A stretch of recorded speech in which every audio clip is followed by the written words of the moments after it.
வெள்ள கோவில் இல்லை. கொஞ்சம் வழி விடுங்க.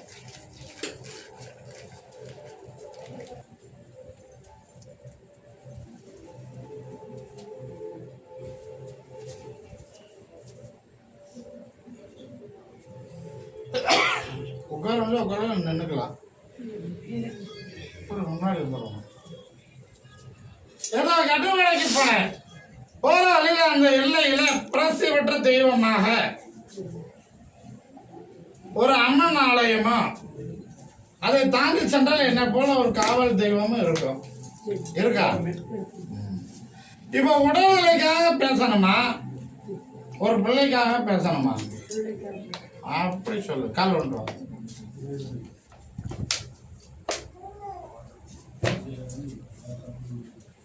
என்ன வேணும்? முன்னாடி நில்லுங்க, இன்னும் முன்னாடி வாங்க. நீ நினைக்கிறதோட திருமண சிந்தனை நடக்கணும், வாழ்க்கை சிறப்பா இருக்கணும், அப்படித்தானே? அதுல எந்த குழப்பமும் சிந்தனை இல்லாமல் அமையணும்.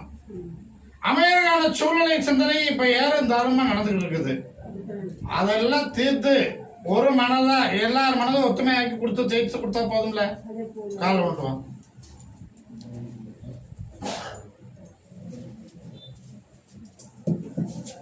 முன்னாடி வாங்க. இந்த கதையை கொண்டு போய் பூஜையில் மஞ்சள் பூசி சந்தன குங்குமம் வைத்து நினைத்து கும்பிடணும். சரியா? சனிக்கிழமை மதியானம் என்னை வந்து பார்க்கணும். கனியை மாற்றப்படாது. சரியா? ஜெயித்து கொடுத்துருவேன். ஒரே மனதை நீ நினைத்தவர்கள் வெற்றி ஆகும்.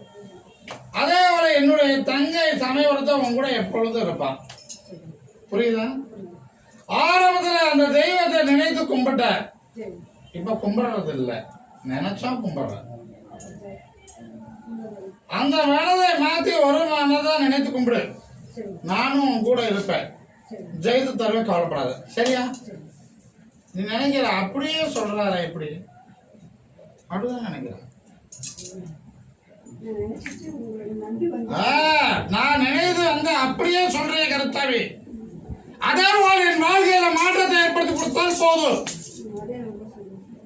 எப்பொழுதும் கூட இருப்பேன், கவலைப்படாத, வெற்றி ஆகும்.